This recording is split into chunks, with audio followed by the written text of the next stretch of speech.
मानवाची उत्क्रांती झाली आणि जन्म झाला नैसर्गिक बुद्धिमत्तेचा, तंत्रज्ञानाची उत्क्रांती झाली आणि शोध लागला कृत्रिम बुद्धिमत्तेचा.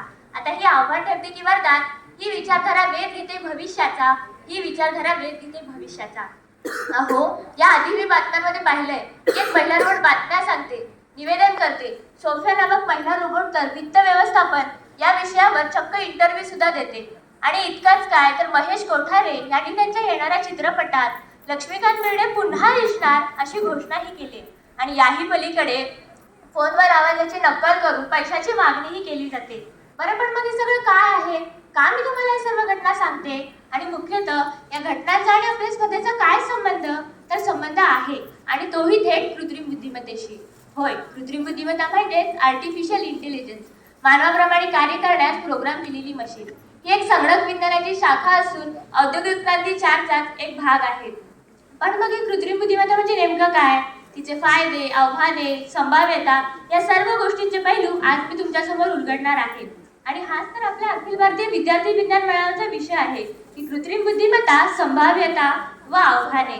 खरं तर या संकल्पनेला 1950 पासून सुरुवात झाली, तरी सन 2000 दरम्यान यामध्ये झपाट्याने प्रगती झाली.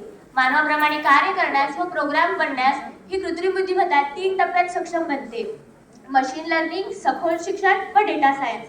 तसेच या कृत्रिम बुद्धिमत्तेचे 3 प्रकार पडतात: ANI जी कमकुवत आहे, AGI जी मानवी बुद्धिमत्तेप्रमाणे कार्य करते, आणि ASI जी मानवी बुद्धिमत्तेलाही मागे टाकते. आणि मग हेच लक्षात घेता याचे काही फायदेही आहेत, जसे की जलद व अचूक निर्णय देते, 24 तास उपलब्धता आहे, मानवी चुका कमी करते. आणि हेच फायदे लक्षात घेता आज तिने जवळपास सर्वच क्षेत्रामध्ये आपलं वर्चस्व प्रभावीपणे गाजवलेले आहे. मग ही क्षेत्र कोणती? तर शेती, शिक्षण, कृषी, वैद्यकीय, जवळजवळ या सर्वच क्षेत्रांमध्ये याचा वापर केला जात आहे. आणि जर शिक्षण क्षेत्राचा विचार केला तर कोरोनाच्या काळापासूनच आपण याचा अनुभव घेत आहोत. ऑनलाईन क्लासेस, व्हर्च्युअल लॅबच्या माध्यमातून शाळा बंद असूनही शिक्षण थांबले नाही. आता तर विद्यार्थी ChatGPTच्या माध्यमातून त्यांना हवी ती माहिती मिळवू लागले आहेत. आणि याचबरोबर केरळ, आसाम यांसारख्या प्रांतामध्ये आयरिस नावाची महिला रोबोट शिक्षिका विद्यार्थ्यांची मने जिंकत आहे. बँकिंग क्षेत्राचा जर विचार केला तर रोबोटिक्स आणि व्हर्च्युअल असिस्टंटच्या मदतीने उत्तम ग्राहक सेवा दिली जात आहे. आरोग्य क्षेत्राचा जर विचार केला तर हेल्थ असिस्टंट व रोबोटिक्सच्या मदतीने उत्तम रुग्णसेवा दिली जात आहे.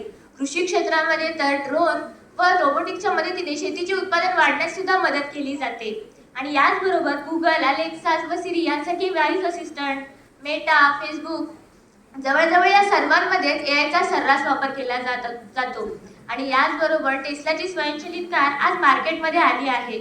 आणि हीच AIची वाढती गरज बघून 2018 मध्ये भारत सरकारने नीती आयोगाची स्थापना केली, ज्यामध्ये विशिष्ट शिक्षण क्षेत्र, वैद्यकीय क्षेत्र, कृषी क्षेत्र आणि बँकिंग क्षेत्र या 4 क्षेत्रांवर विशिष्ट लक्ष केंद्रित केले.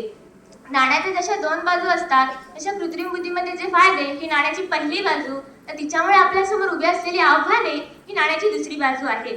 सर्वच कामे जर मशीन्सच्या साहाय्याने व्हायला लागली तर मानवाचे अस्तित्व संपले की काय, हेही मोठे आव्हान आहे. हार्मनी नावाची महिला रोबोट पुरुषांच्या सर्व गरजा पूर्ण करते, मग स्त्रियांच्या अस्तित्वावरही गदा येते.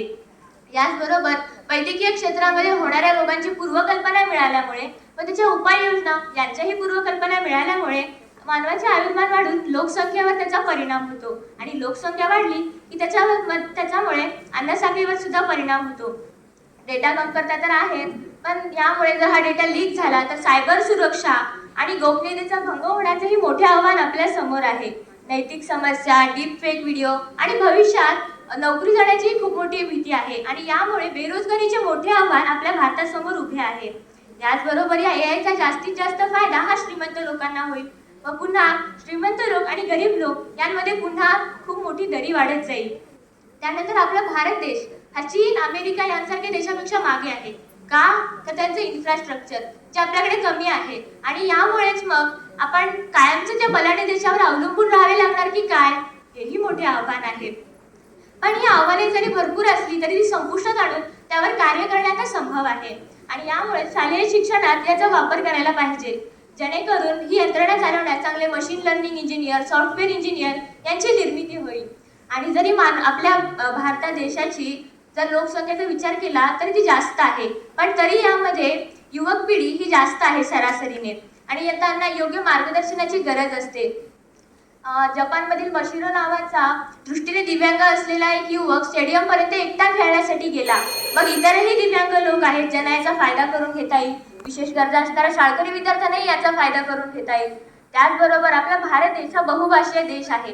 यामध्ये अनेक बोलीभाषाही आहेत आणि मग याचा वापर करून NLP वर जास्त भर दिला पाहिजे, जेणेकरून ह्याच्यामुळे प्रत्येक भाषेतील लोकांना याचा फायदा करून घेता येईल. सध्या मतदानाचा जर विचार केला तर 100% मतदान होत नाही. पण जर जर आपण AI चा वापर केला आणि घर बसल्या एका क्लिकवर मतदान करता आले तर नक्कीच 100% मतदान करता येईल. त्याबरोबर मागे चिपळूणमध्ये पुलाचे बांधकाम करताना कितीतरी दुर्घटना झाल्या, लोक जखमी झाले. मग जिथे जिथे अशी कामे केली जातात तिथे तिथे आपण AI चा वापर करून या दुर्घटना टाळल्या जाऊ शकतात.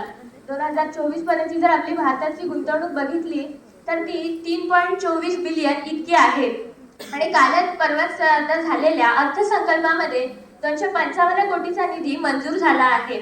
आणि या सर्वांचा जर विचार करता तर आपला भारत देश हा 2028 पर्यंत 18.1 बिलियन इथपर्यंत त्याची प्रगती होईल आणि भविष्यात तो नक्कीच अव्वल स्थानावर येईल. आणि म्हणूनच जाता जाता एवढेच म्हणेन की नका विचार करू कृत्रिम बुद्धिमत्तेच्या फायद्या तोट्याचा, आव्हाने संपुष्टात आणून विचार करूया उज्ज्वल भविष्याचा, विचार करूया उज्ज्वल भविष्याचा.